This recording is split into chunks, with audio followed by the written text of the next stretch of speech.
best workers in the world. I'm not being facetious, that's a fact. But they get paid while they're doing it. They're getting paid while, not full wage, but they're getting paid while they're doing it.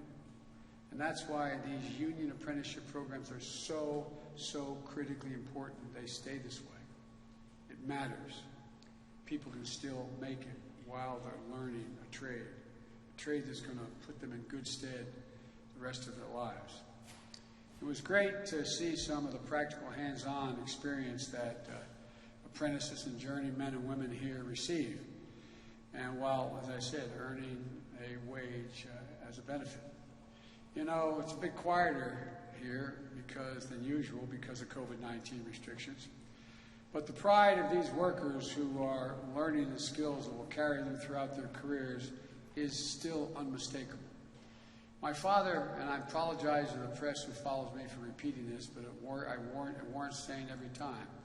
My dad used to have an expression. He'd say, Joey, a job's about a lot more than a paycheck. It's about your dignity. It's about respect. It's about your place in the community.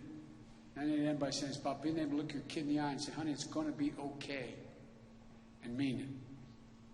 You know, that's the lesson I've never forgotten. It's the way I grew up, surrounded by hard-working families in Scranton, Pennsylvania, and a lot of steel workers in Claymont, Delaware. All those jobs are gone now, those steel working jobs. You know, and that's what I saw here at this training center. Dedicated women and men investing in their dignity. Here in the Iron Range, we can see the resilience and the grit communities that built America, the metal they're made of, and fortified by the strength of union power, worker power. I think I was saying to you,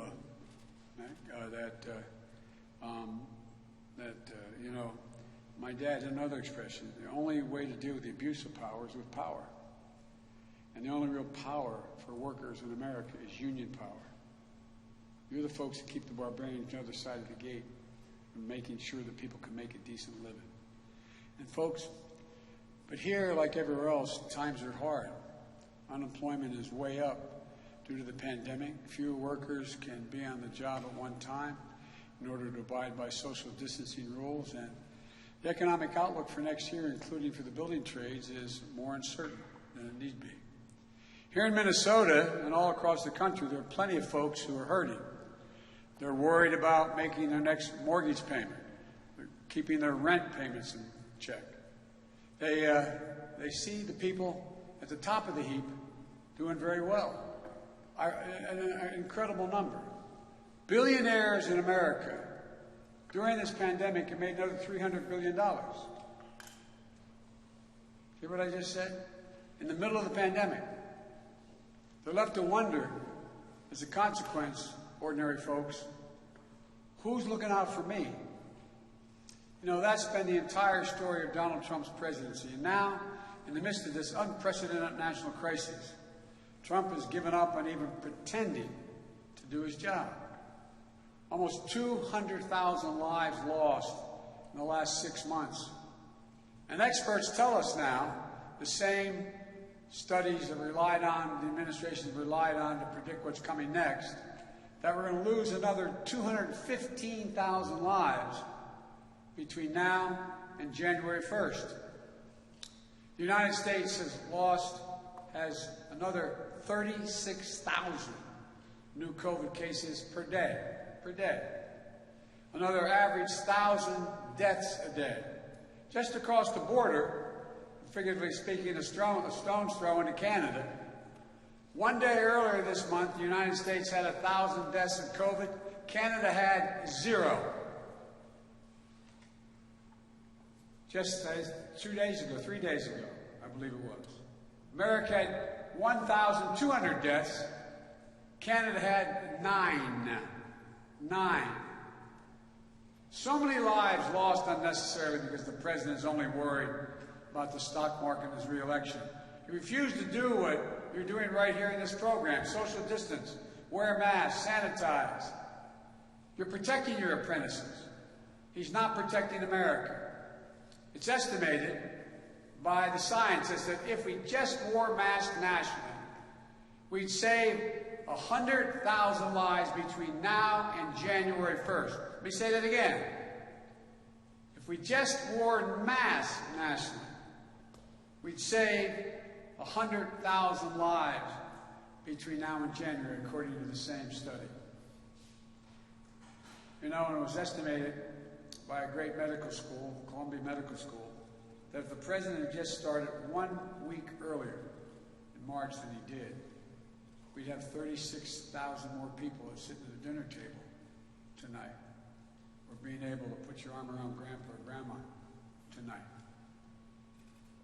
And again, in his own words, recorded by Bob Woodward, the president knew back in February that this was an extremely dangerous communicable disease.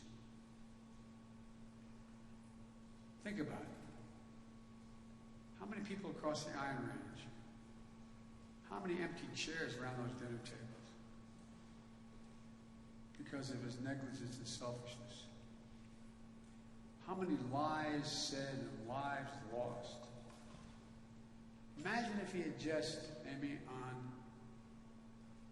the State of the Union that year, spoke up and said, we got a problem. We can handle it. Here's what we got to do.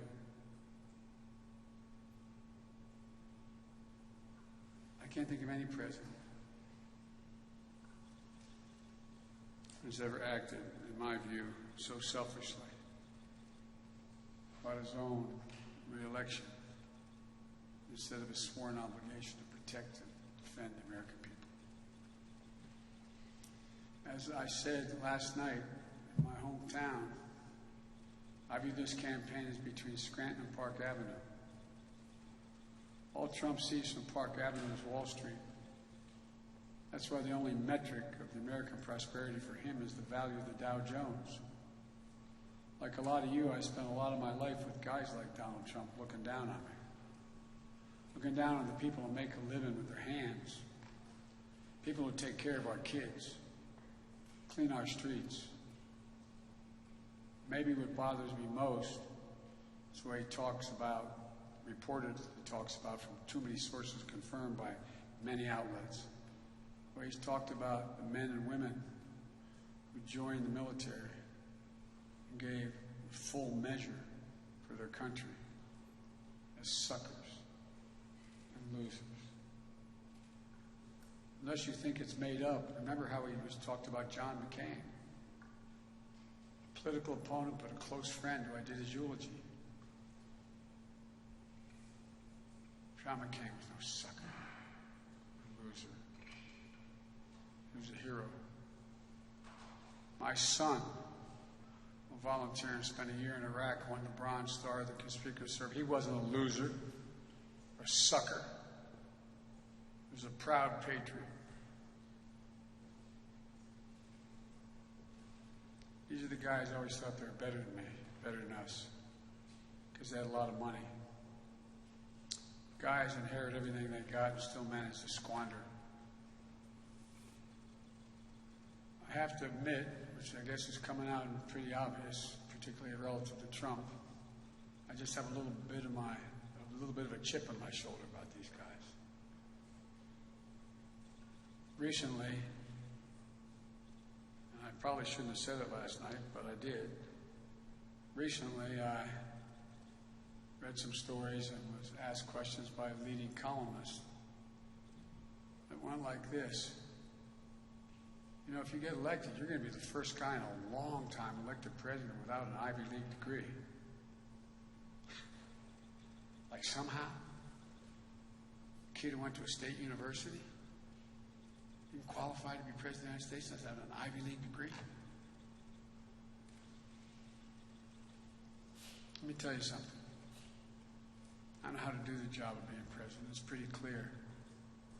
No matter how wealthy Donald Trump is, no matter how much he doctors if he does, his tax returns, he doesn't have a clue how to be president. One of the lessons my mother taught me, not a joke, a long time ago taught me and my siblings. It's one that you probably were taught too out here in Minnesota. He said, Joey, remember, Nobody's better than you, but everybody's your equal. Nobody's better than you, but everybody's your equal. We don't measure people by the size of their bank accounts. I don't respect people based on how big the house they live in is. And I don't look down my nose when people are busting their necks just making a living, nor do any of you. Trump says, by the way, paraphrasing, everyone's in the stock market. That's why he cares about the stock market. What the hell is he talking about? People I grew up in Scranton, Claymont, they don't have money in stocks. Every penny we made was to pay the bills and take care of the families. Put clothes in their back and a roof over their head. In the market.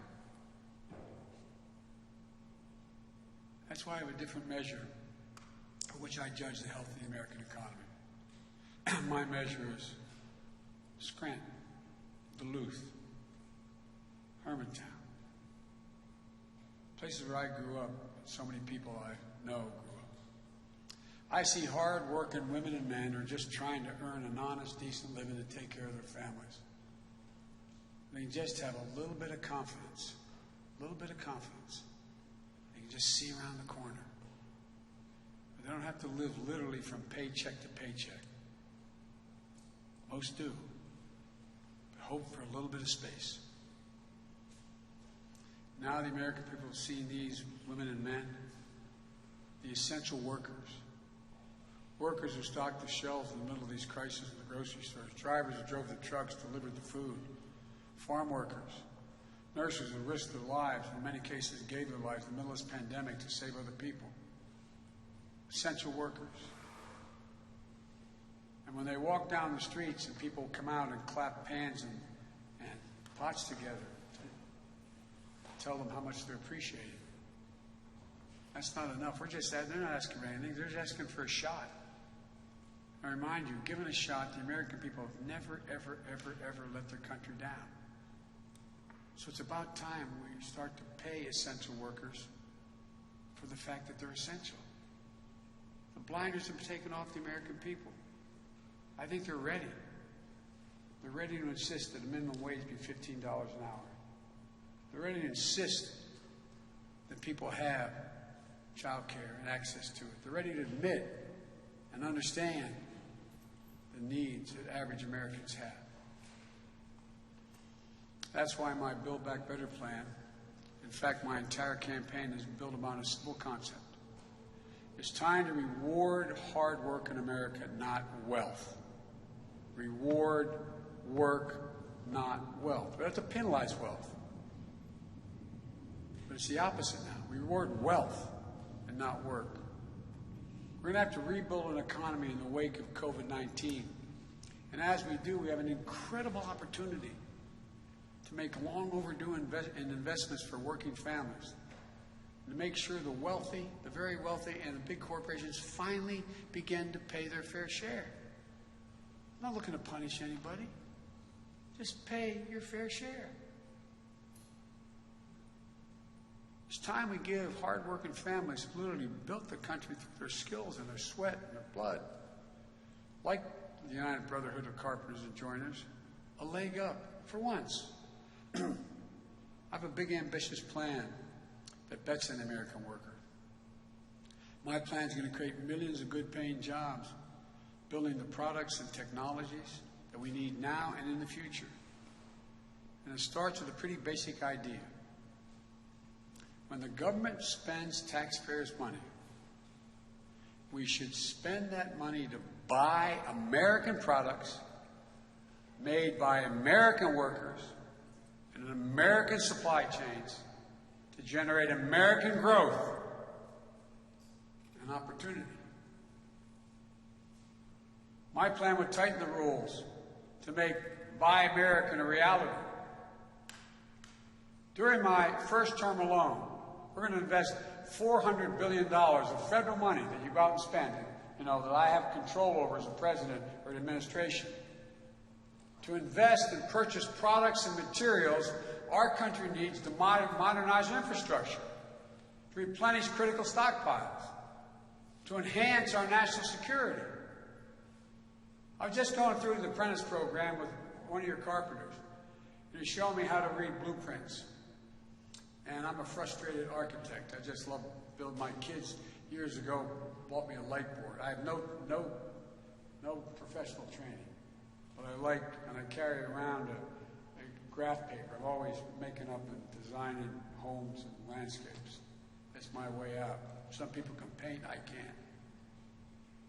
And he was showing me the blueprints and how they can change several walls in a particular building to conserve and save energy. And he pointed out what you have to learn to be able to read a blueprint.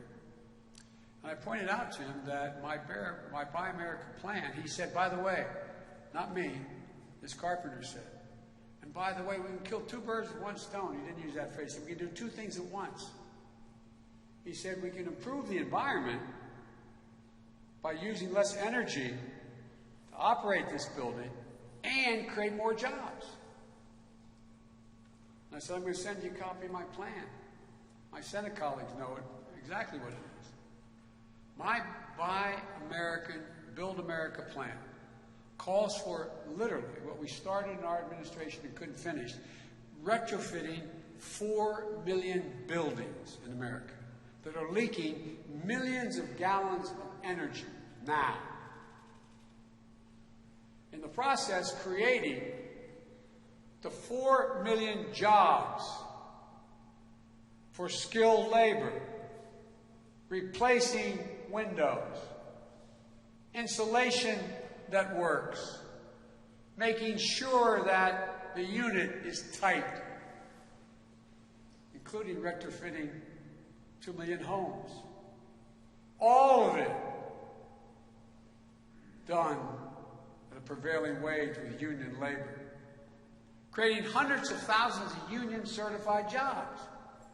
That's not hyperbole, that's a fact. That's how it will happen. And saving millions of barrels of oil in the process. Improving our environment. That's why the IBEW and a lot of other unions support what we're doing. We're going to put in 500,000 charging stations along our highways. Why? So we can own the electric car market. Estimated creating 1 million new jobs in Michigan and Detroit in the automobile industry. Look, we can outcompete anybody if we set our mind to it. You know, my infrastructure plan is going to revitalize American infrastructure so the future is made in America. You know, the president keeps talking about he's going to invest in infrastructure, right? How many times he said when you guys are there, he had a plan in 17, his infrastructure plan. It's coming.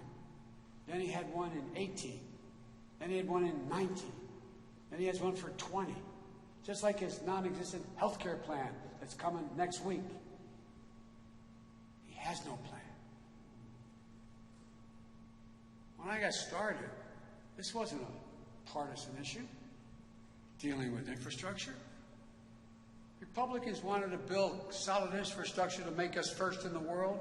Now we rank 28th, just like Democrats did. It was totally nonpartisan. And creating thousands and thousands and thousands and thousands of good-paid jobs. We're going to invest over time $2 trillion to build resilient infrastructure. Roads, bridges, ports, right here along these Great Lakes. 1.5 million new affordable housing units. High-speed broadband for every American household, more important than ever as we are educating our children from home because there's no plan how to open our schools. $100 billion to rebuild crumbling schools. How many schools in America do you think there are where you can't safely drink the water in the water fountain? Where they're worried about whether or not there is enough ventilation in the school, whether there's leaking energy or still has hazardous materials in the walls. It's ridiculous. We should be spending the money to improve those schools and the safety of our children and our teachers. As I said, retrofitting 4 million buildings and weatherizing 2 million homes. And the way we do that is with the tax credits that we'll give them again. All done by certified union labor. Look, I'll fight for workers and unions at every step, requiring all federal infrastructure projects to 1, pay prevailing wage, 2, prioritize project labor agreements so collective bargaining is in place before the project starts, employ workers from registered apprenticeships. I won't water them down like Trump tried to do, pass the PRO Act to crack down on employers who are trying to block or break unions. And I'll do it without raising anyone's taxes if you make less than $400,000 a year. I give you my word is about you have nothing to worry about if you make less than 400. If you make more, you're going to start to pay your fair share. No one who makes less than 400 is going to pay a single penny more in taxes under our administration. In fact, tens of millions of middle-class families are going to get tax cuts when they need it most. While you're raising your children, while you're trying to get affordable health care, buying your first home, or saving for retirement. Almost directly after President Trump passed his tax bill in 2017, almost $2 trillion increased the deficit. He went down to Mar-a-Lago, and he said to his guests there, and this is a quote, it's on record, "You just got a lot richer," end of quote. He was right. They got a hell of a lot richer. How about the person making 50, 60, or even the family making $120,000 a year? How much did you get? How much richer did you get? It may be the only time he's told the plain truth in his entire presidency.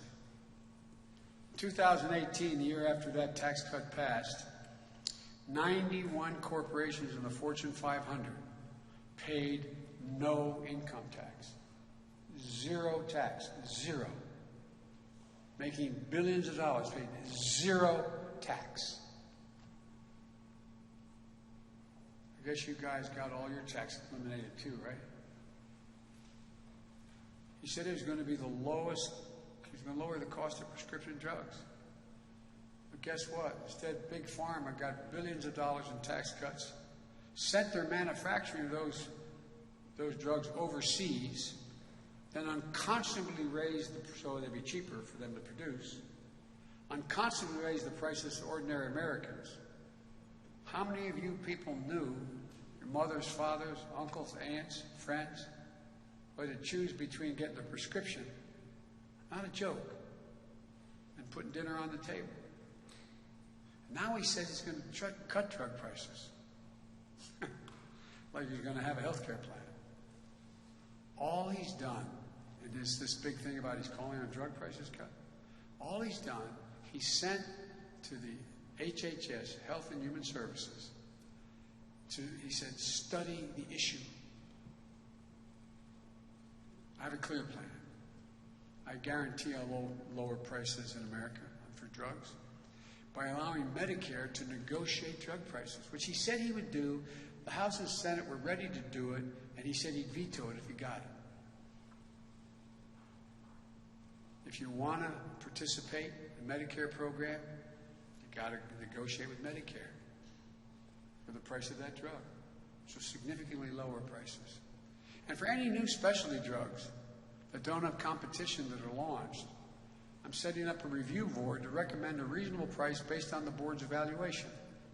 And that price will not be able to be increased beyond the cost of medical inflation unless they can prove they've gone and done some more research and changed the nature of the drug.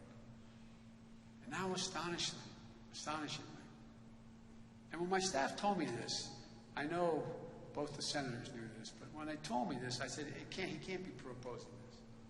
He now is proposing, in this budget, another multi-billion-dollar tax cut for the very wealthy millionaires and billionaires. Here's what he wants to do. He wants to lower the capital gains tax down to 15%. To 15%. Every one of you, including the reporters in this room, unless you're making a lot more than I think you are, every one of you is going to be paying at a higher tax rate than someone making $1 billion off their investment. You're going to pay a higher tax rate.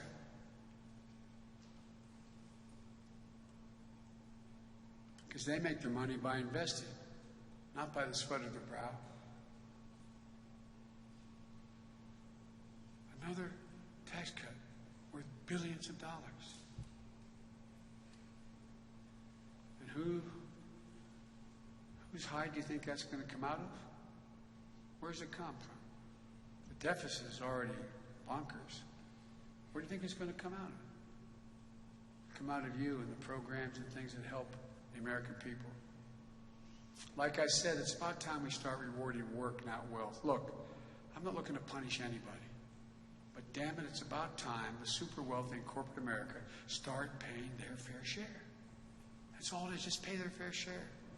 So hard-working families can start getting a break on child care, elder care, buying that first home, on the cost of education beyond high school, being able to get started in life. And by the way, while all this is going on, Donald Trump is trying to rip away your health care. You know, there's all kind. I got a new health care program. I'm going to protect pre-existing conditions. He's in the Supreme Court saying get rid of pre-existing conditions. They should not. They should be able to stand in the way of you getting insurance because it helps insurance companies. And as a gimmick, he's got a new one. He's going to end the payroll tax that you pay on Social Security. Yet the actuary at the Social Security says, if that were to occur, Social Security will be bankrupt by the middle of 2023. You may get a few more bucks in your paycheck, then go home and tell your mom and dad Social Security is about to come to an end.